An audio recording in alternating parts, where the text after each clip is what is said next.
Bonjour, alors aujourd'hui nous allons parler du conflit des réfugiés syriens au Canada. La guerre en Syrie est un des plus grands conflits qui touche notre siècle. Le déplacement des Syriens touche plus de 5 millions de personnes. On dit que c'est le plus grand déplacement humain après la Deuxième Guerre mondiale. Le Canada reçoit beaucoup de réfugiés. Il devait en recevoir 25 000 en février 2016. Beaucoup plus sont arrivés après. Il y a des gens qui s'occupent de ces réfugiés et aujourd'hui nous allons parler avec les associations qui s'en occupent. Alors pour commencer, on va présenter le président de CASA, qui est un groupe d'associations qui s'occupe des réfugiés syriens, Monsieur Ayman Cham. Vous êtes donc Dr Ayman Cham et président de CASA. Nous avons avec nous aussi Monsieur Faisal Al-Adam, qui est porte-parole de CASA. Faisal. Et nous avons Madame Sausan Al-Mout, et vous êtes membre du CA à CASA aussi. Et nous avons Rabih Jamil, qui est un réfugié qui va venir témoigner de sa vie de réfugié, donc ses expériences. Nous avons aussi Fedi et nous avons, je me perds dans mes papiers, nous avons Dina, Dina Yazidi, dont vous travaillez beaucoup avec les réfugiés oui. Qui viennent, et vous êtes aussi spécialisé en immigration pour le parrainage. Je suis consultante en immigration. Pour commencer, nous allons donner la parole au président de CASA pour nous dire un peu c'est quoi cet organisme, combien d'autres organismes qu'il chapeaute et du travail qu'ils font. Thank you, Nadia. And I would like to thank also the Canadian Council of Maghreb for inviting us to share our experience with the Syrian refugees that they are now coming to Canada. CASA stands for Canadian Alliance for Syrian Aid, which is an alliance of several organizations that have been working for a long time with the humanitarian issues regarding Syrian people. No doubt, as you know, that the Syrian crisis is one of the worst crises and the worst tragedy in the modern history. More than half of the Syrian population is being displaced inside and outside Syria. More than 500,000 is being killed and being detained by the Syrian regime. However, our organization is a non-profit organization, was formed upon the announcement of the Liberal Party informing us and the public, the Canadian public, that they're going to accept 25,000 Syrian refugees back in February. We were prepared in advance to welcome the Syrian refugees. The whole purpose of our organization is to aid the newcomers from Syria and the neighboring countries to better integrate in the Canadian society, to try to make their life much easier and to try to help them find the suitable avenue for them to feel more comfortable at home. And as you know, when they're coming to a different country, from a country where war is being taking place, there's a lot of stress. So we conducted some information session more recently to help them understand the system, whether from education to banking to health issues to other avenues. I'm not gonna really spend too much time talking myself, but I can just wanna add one thing which is really important in my opinion, that we wanna let the Canadian public know if they're watching, is that all our members is volunteers. We are working with no finances other from the Canadian government or from the provincial government. We've been asking the government to try to sit down with us and try to help us better perform our duties.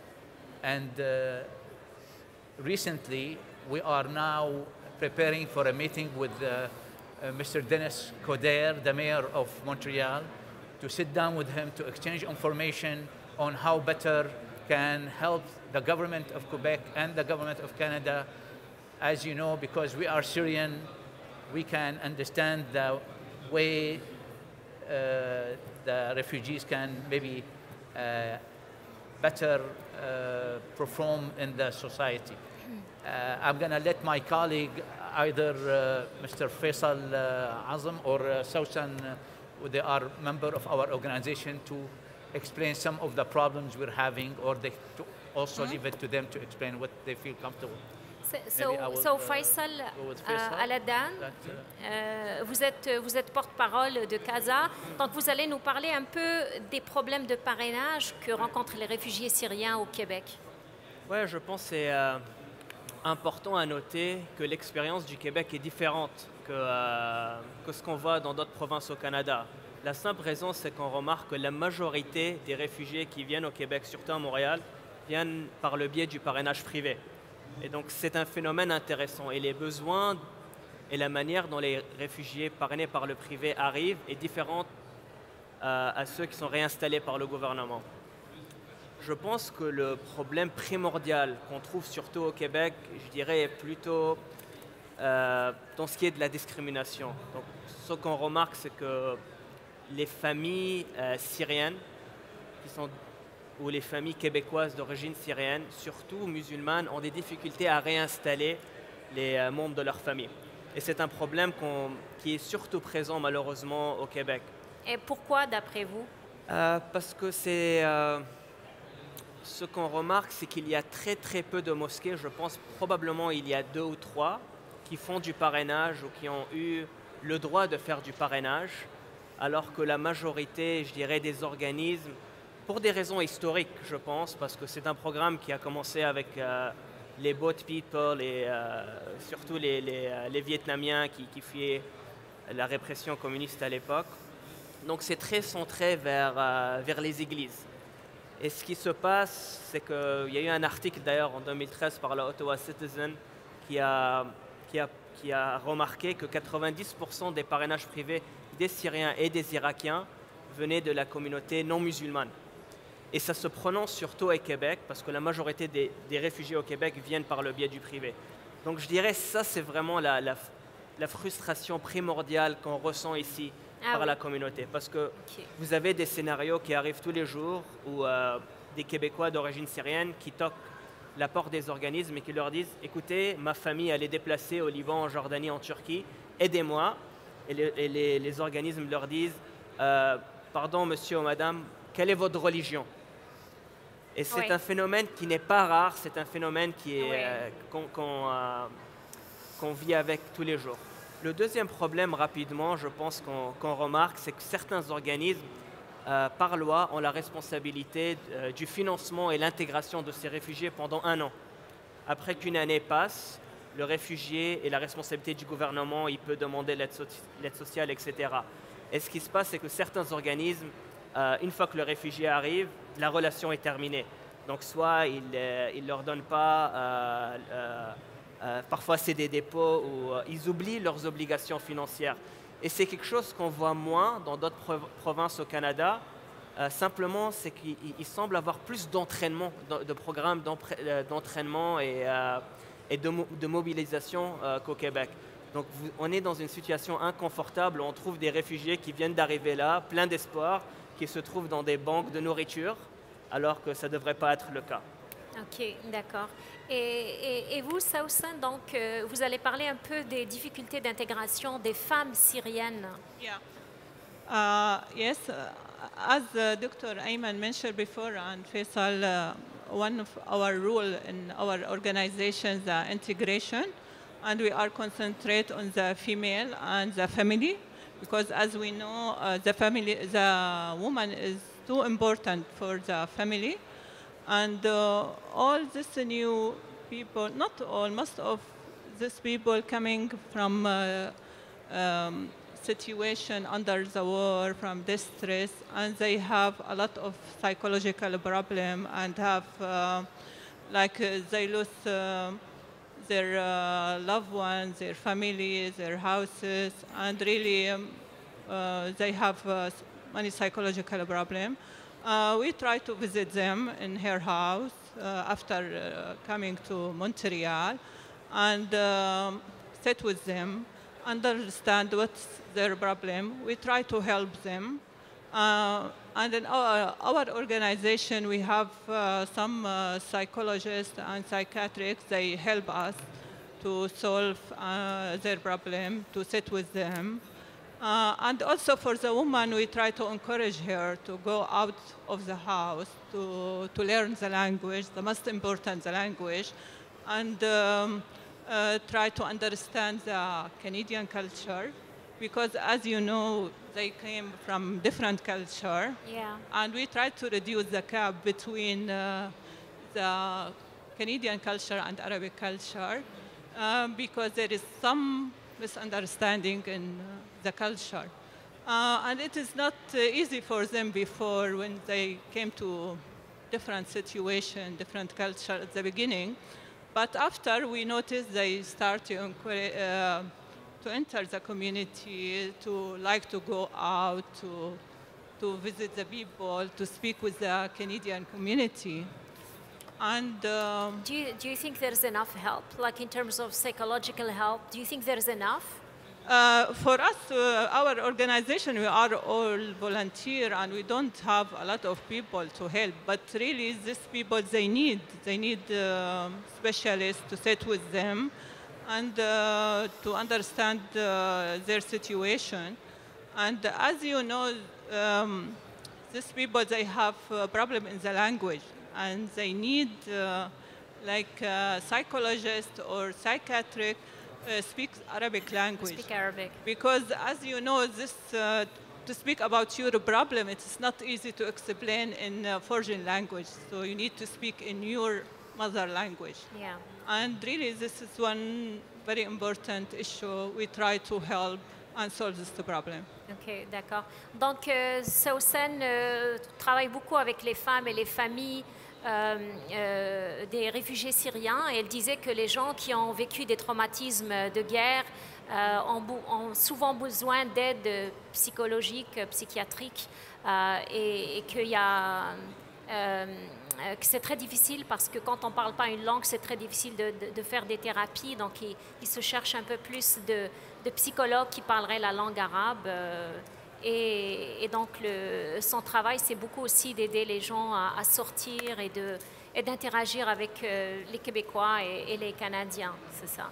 Et on a aussi un témoignage de M. Rabih Jamil. Rabih Jamil, Ah ouais. pardon. Donc, vous êtes réfugié syrien, ça fait 1 an que vous êtes au Québec. Ouais, ça fait moins qu'1 an. Est-ce que vous pourriez nous parler un peu de votre situation? Et ça fait moins qu'1 an que je suis ici. Dans mon cas, moi, j'ai eu une bonne expérience. L'intégration, ça marche bien pour moi. Une des choses très importantes, que je n'ai pas la barrière de la langue. Donc je ne parle pas parfaitement le français, mais ça fonctionne un peu. Mais moi, je pense que dans le cas des réfugiés syriens qui ont venu dans la dernière vague, si on veut, d'un flux des régions, dans les derniers 25 000 réfugiés, il y a quelques problèmes qu'on peut les spotter, qu'on peut les voir.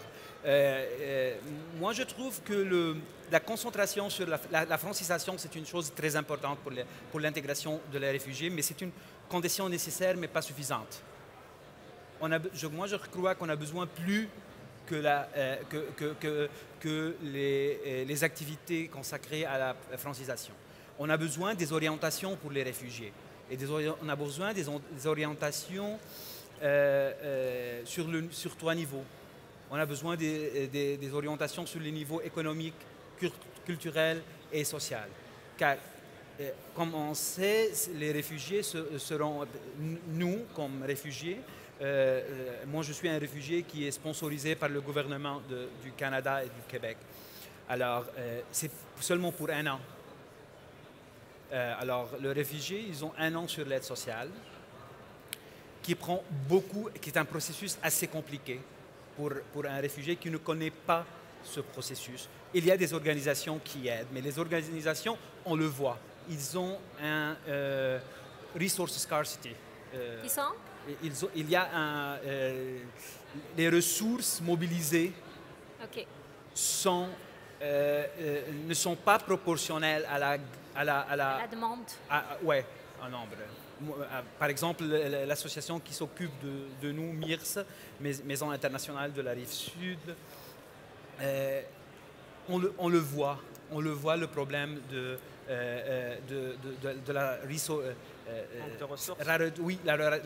la rareté de ressources. Il y a le problème de l'interprétation. C'est un défi.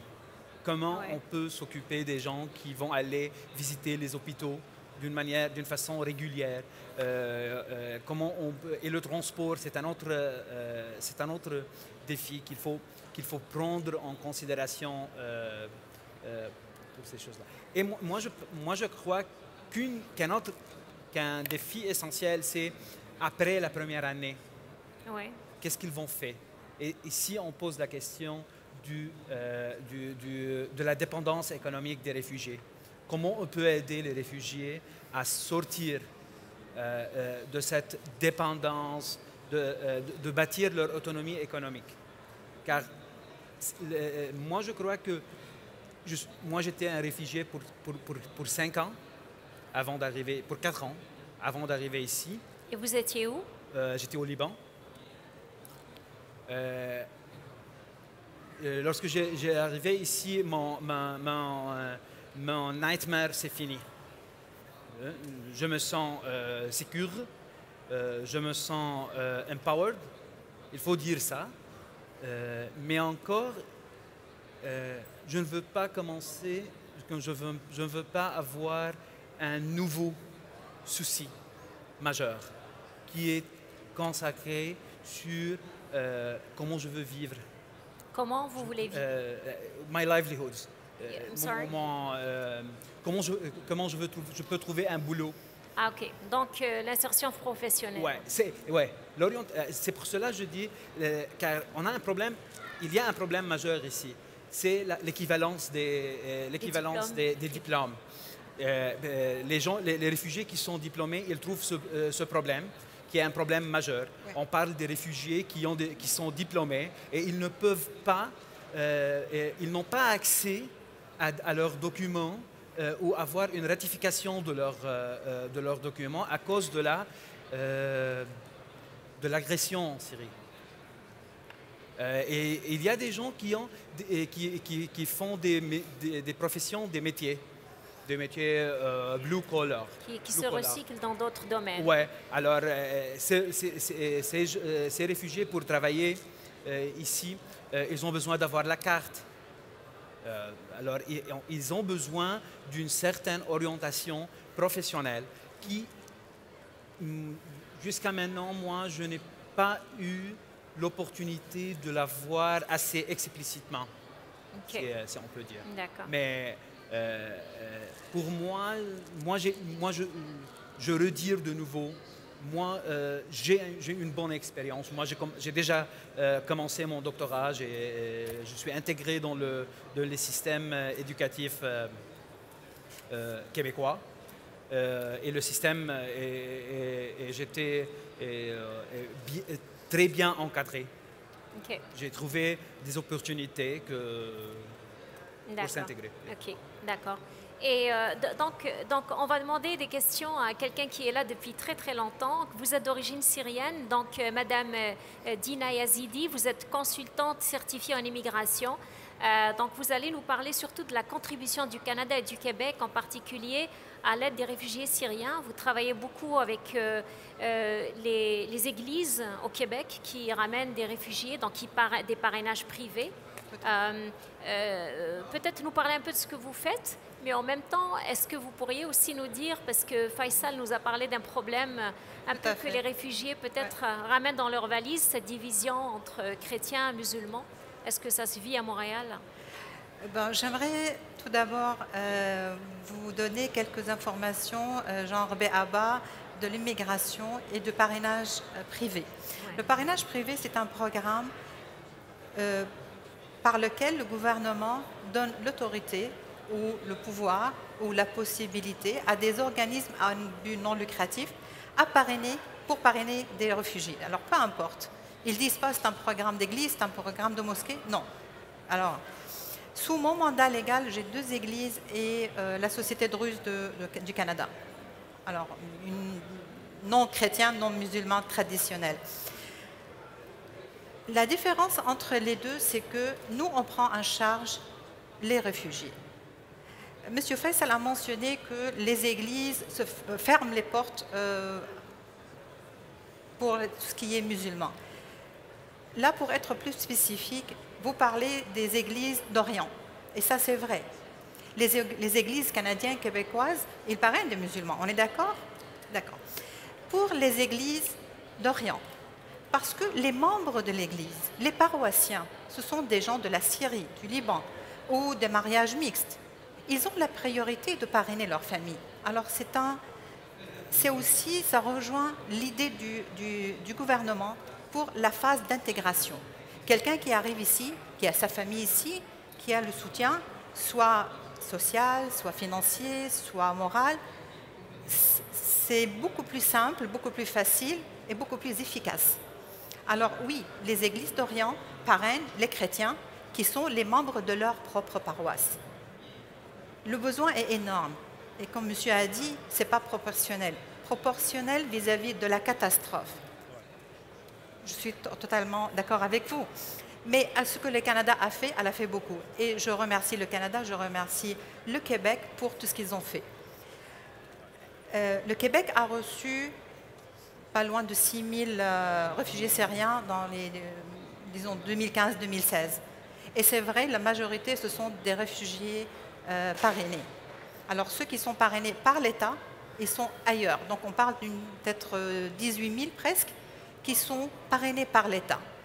Et là, j'aimerais mentionner une chose, que de facto, ceux qui sont parrainés par l'État, qui sont cherchés des camps, ce sont de la communauté musulmane. C'est vrai? Alors, le gouvernement, en tant que joueur plus fort, a pris la grosse partie. Et c'est équitable. Okay. Les petits, qui sont églises ou organismes, ce sont des tout petits joueurs. Ils ont pris des petits morceaux pour contribuer à l'opération générale. Okay. Donc, juste pour montrer l'autre face de la médaille, que oui, mais ce n'est pas par discrimination, c'est par priorité. Et vous et moi et lui, c'est sûr que si vous avez juste un pain, vous allez nourrir votre enfant avant d'aller chez l'enfant du voisin. Ce n'est pas parce que vous n'êtes pas humain, mais il faut juste aider sa communauté qui a, cette communauté-là, qui a des liens bien établis depuis des années ici, parce que nous, ça rend la tâche beaucoup plus simple. On n'a pas les moyens d'accompagner, disons, 200 familles par année dans leur parcours d'intégration. On n'en a pas ça. Alors, on demande l'aide des familles. Alors, c'est une contribution. De là, on prend plus les chrétiens. Donc, mais s'il y a des familles musulmanes syriennes, réfugiées qui viennent taper aux portes de l'église, elles ont de l'aide? De l'aide, oui. De l'aide, oui. De l'aide, oui. Mais pas de on ne peut pas les parrainer parce qu'on n'a pas de place. Notre problème, c'est d'ordre administratif. Là, le gouvernement du Québec a donné un quota de 200 parrainages, on l'appelle, par organisme. Alors, 200, c'est rien. Alors, on n'a pas les moyens légaux de parrainer plus. Alors, on ne peut pas parrainer, on ne peut pas étendre nos services au-delà de nos propres paroissiens. Mais de l'aide après, mais oui, bien sûr, il n'y a aucun problème. Et ça, je pense que... Nadia, est-ce que je peux faire un commentaire rapide? Oui, bien sûr. Ouais. Donc, c'est des points très intéressants. Donc, ce qu'on remarque avec les parrainages de l'État, on ne voit pas la discrimination. Et moi, j'ai utilisé le mot discrimination tout simplement parce que c'est des références du HCR. Et le HCR, quand il choisit des réfugiés, ils ne rentrent pas dans ces détails. Quelle est ta religion, quelle est ton ethnie, etc. Donc, c'est vraiment les vulnérables. Oui. Et donc là, je discutais avec Rabia tout à l'heure, je viens de découvrir qu'il vient d'une zone kurde en Syrie, etc. Et donc, c'est très varié. Maintenant, pour ce qui est du privé, quel est le problème? C'est que la manière dont les places sont données. Pourquoi est-ce qu'il y a une priorité pour les églises et on voit que les majorités des parrainages sont des privés, c'est des non-musulmans? C'est parce qu'on donne des places dépendamment de vos états financiers. Oui. Et donc, si le bâtiment est pour l'église et si la terre elle est pour l'église, eh bien ça c'est un état financier avec des millions de dollars, ce qui équivaut à des centaines de places.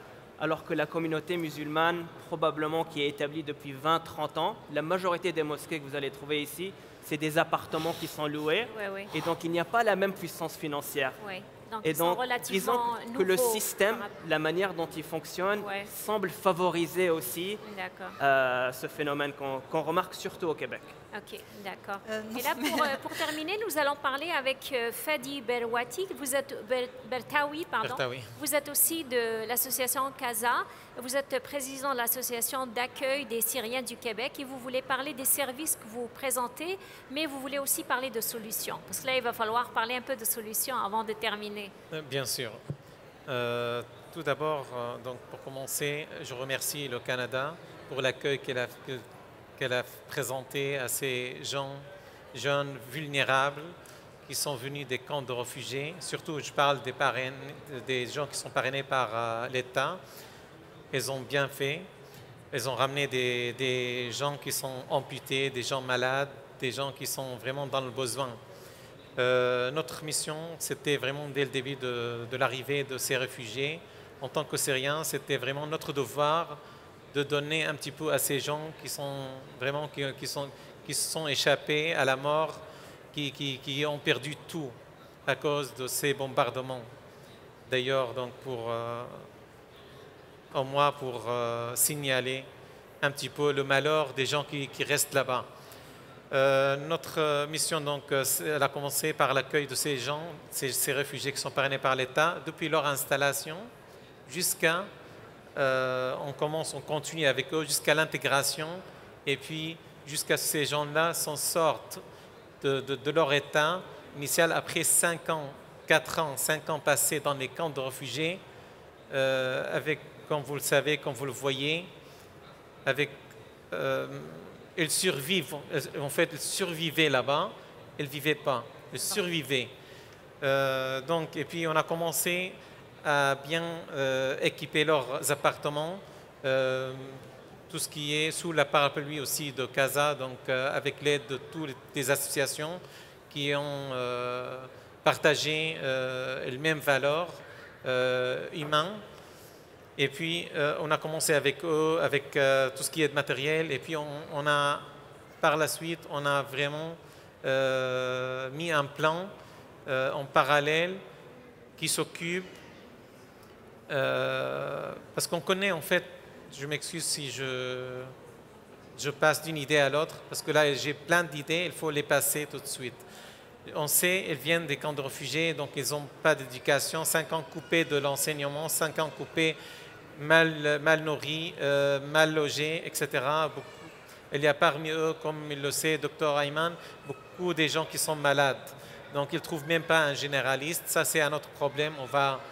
Peut-être on va parler un petit peu, mais ça va se régler ici. Comme on sait ici, le système de santé au Canada, ce n'est pas facile. Donc, d'accéder facilement aux soins, c'est-à-dire rapidement. Mais quand on accède, c'est du soin, de vrais soins. Et puis, donc, elle retrouve beaucoup de problèmes au niveau de la langue. Ils savent parler que l'arabe. Au niveau de l'accompagnement, parce qu'ils connaissent personne. Donc, on est leur famille. On est là ici pour les aider. C'est ça, d'ailleurs, le but pour lequel on a créé notre association. Parce qu'on est venu de là-bas, donc on sait de quoi ils ressentent. Et puis, par la suite, donc, on a organisé pas mal d'événements. Surtout après leur installation, on a organisé des séances d'information, des séances info-session, comme il a parlé, Dr Ayman. Ça a été suivi par plusieurs médias. Ces séances d'info-session, vraiment la mission principale, c'est vraiment d'accompagner ces gens-là de les prendre en main et leur diriger vers le chemin droit au Canada, parce que notre but, c'est vraiment, c'est quoi? Ces familles, elles sont nombreux, elles ont beaucoup d'enfants. Ça, c'est un investissement pour le Canada. Nous, de notre côté, on va essayer d'aider ces familles-là à construire, à investir, à s'investir avec ces enfants-là pour devenir vraiment des bons Canadiens productifs, pas seulement consommateurs. On a mis des plans d'intégration après les séances d'information qu'on a fait,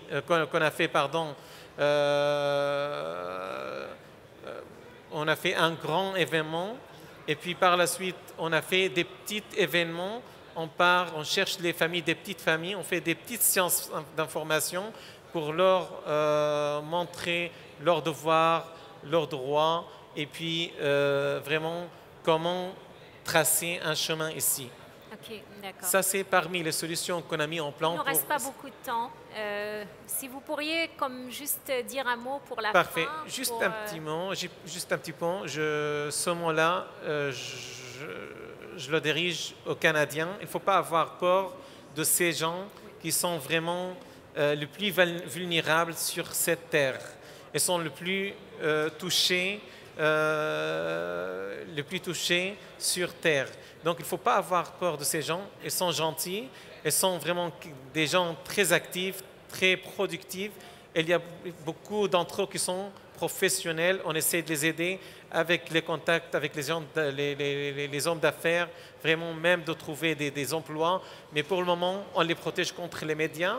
Il faut qu'ils concentrent sur la langue parce que c'est vraiment la clé de réussite ici pour essayer de tracer le chemin avec leurs enfants.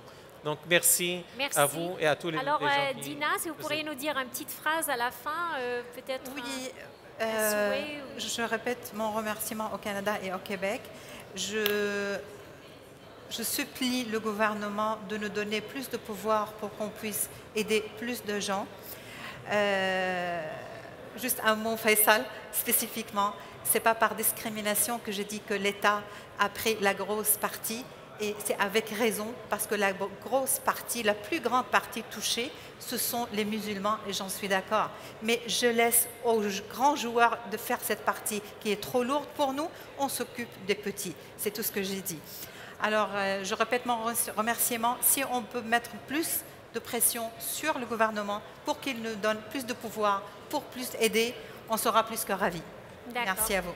Malheureusement, c'est tout le temps qu'on a. Je ne sais pas si vous avez un petit mot à rajouter, peut-être vous, parce que vous parlez français. Je pense que l'expérience a généralement été positive. Le peuple canadien et les Québécois sont extrêmement généreux. Et ce qu'on fait aujourd'hui, ce que la société québécoise fait aujourd'hui est un exemple. Surtout, je dirais, à nos voisins américains et à toute la planète. Donc, malgré des défauts dont on a discuté, ça reste remarquable ce qui est en train de se faire au Québec. D'accord. Merci, c'est très touchant, tout le travail que vous faites. Bravo pour ce que vous faites. Et puis, merci d'avoir rendu cette émission possible.